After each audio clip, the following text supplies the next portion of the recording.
Hi guys, thanks for joining me. Today I have a fabulous new layout for you using the wonderful March kits. And as you can see here, there was loads of pretty things in the March kits, and I've used a bit of everything, I think. So today's layout is about cut files. So those of you who subscribe to HipKit, you probably know this, but you get free cut files each month, and they're always diverse and really easy to use. So this month I am using this title, Bloom and Grow. It's kind of hard to come up with new titles all the time, isn't it? So it's really helpful, because I'm hopeless at titles, to have a ready-made title like this. And I've cut them out of a white cardstock, but I also cut out the inside here out of that pattern paper, and that just saved me a lot of time fussy cutting the filling. And to do that, it's really easy on your software. All you'll need to do is actually release your compound cut file or your cut lines. And what you'll end up is lots of little bits, and then you just delete the bits that you don't want to cut out anymore, and hey presto, you'll end up with an easy peasy way to cut out the backing. So anyway, I've just because mine didn't cut out brilliantly, because I think I need a new blade. So I just really finished mine off and just tidied it up, and now I'm gluing the white on top, as you can see. Don't forget to save those inside bits, because they can easily get lost. And I've got the world's almost awkward glue. So my thought is I'm going to mount the title over that torn paper that you can see here in this frame, and I think these are all the exclusive pattern papers this month, so absolutely stunning and really easy to use. So I'm not a huge fan of lilac, but I really liked this purple, and I thought it went really well with that my picture. I'm sorry about the focus. My picture of my daughter in the park, and I think she was on some climbing frame, and it had a purple bar, so I thought, oh, win-win. And I'm not normally one for having to have matchy everything, but I really couldn't resist here, because I just thought it brought it all together. And I've also cut a second cut file, again from the March subscriber cut files, and it's that beautiful flower bouquet there. And I'm going to have that tucked out under that torn edge, so it'll just poke out from underneath. So you can obviously scale your cut files up and down, much larger and much smaller as you require. And so that would be a great feature all on its own, rather than a supporting act. But as I say, I just wanted to do something a bit different for me today.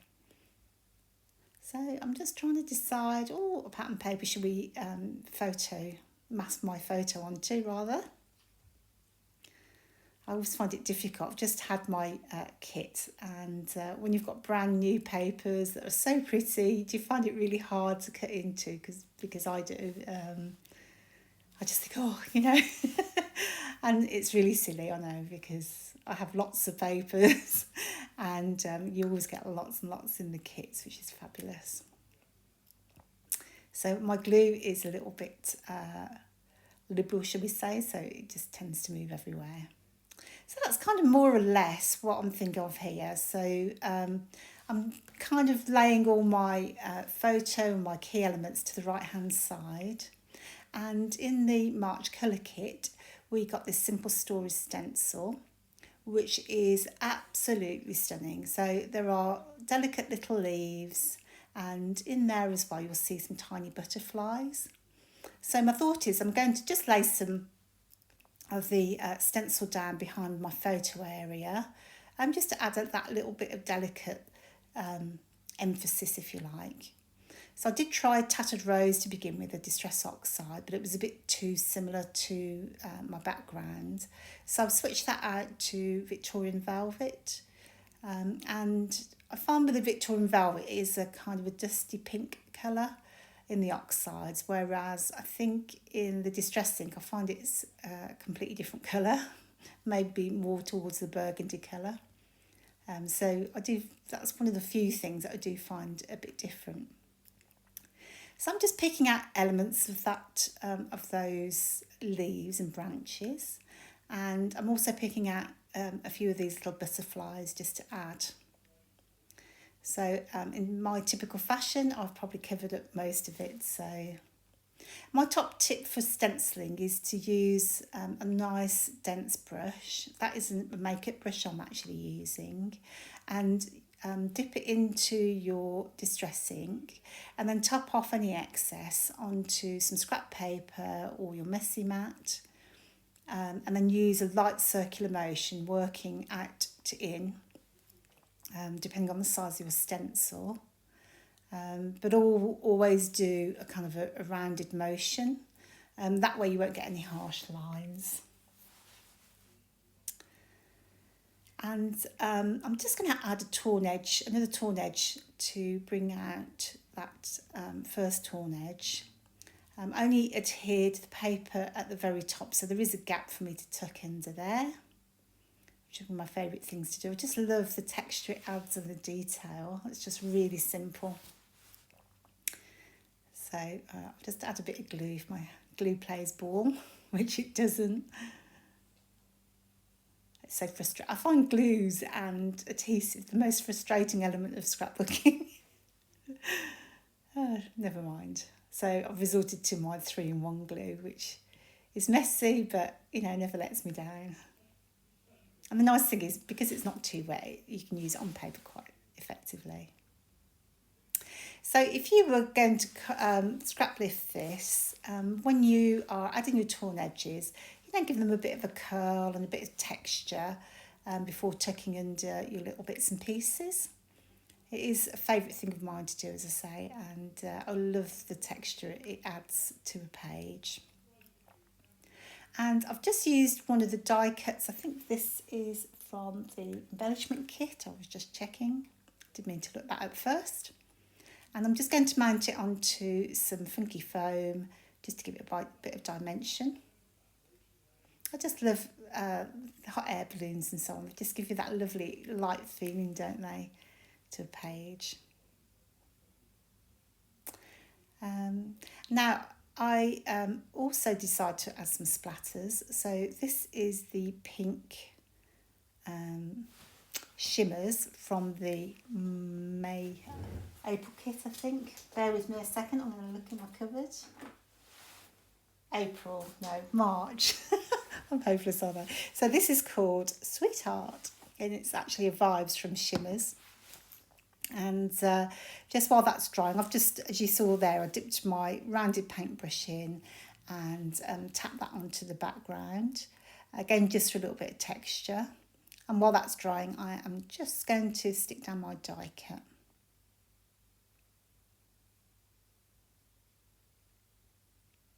So I just think it adds that little bit of extra detail. I just really, really love that cut file.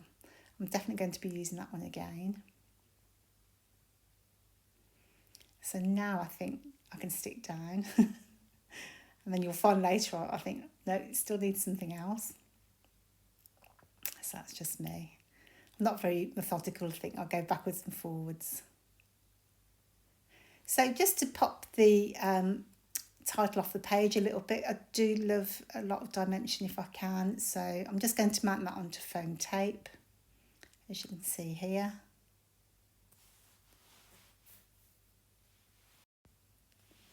So just off camera, I did add some more splatters, and I just used a paint pen, but you'll see me do that. I'll do some more later. And the stenciling, I just really loved it, but it kind of faded away. So I thought I would use just a normal pencil. So this is just a normal pencil, art pencil or whatever. And I'm just going to lightly go around the outside. And I was trying to be kind of loose to create a kind of a painterly feel. I I've seen videos of people actually drawing these freehand, and I'm so jealous of their drawing capability. But that's the beauty of a stencil, that you can actually reproduce that with absolutely no drawing skills whatsoever. And in real life, I really love how that turned out, because it just gave enough of the outline without being too heavy. So really good, and I'm definitely going to do that in the future as well. It came out so lovely. It has just really soft edges, and that pencil just picked up the edges a little. So really, pleased with how this was turning out. And I'm just going to add some embellishments. I think initially I was thinking, I can go mad. I've got lots and lots of die cuts and embellishments to use. But sometimes I think less is more. Because it's quite a busy layout, there's a lot going on. I didn't want to overwhelm it too much. So I've gone through some of the embellishments that we get with the embellishment kit. As I say, there is so much to choose from. Really are sport for choice, aren't we? Because not only do you get packs of embellishments, but each pack has got dozens and dozens of die cuts in of all shapes and sizes. So, we're really sport for choice, aren't we? So I'm going to add in some of the puffy stickers, I think, in a minute. So to a certain extent, I think, where do I start? That's probably just me. So yeah, these are the spring puffy stickers. Look how cute they all are. So I can't wait to use some more of those. And they just add a little touches here and there.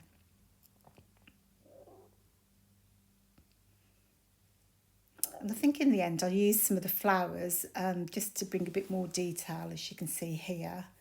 It was just trying to find the right sort of size flower to work with. I just really like things that poke out from things. So, and I think it's always a good idea to give things a bit of texture. So I just curl them around my fingers. You could use a pen. But in real life, again, you'll see that extra dimension.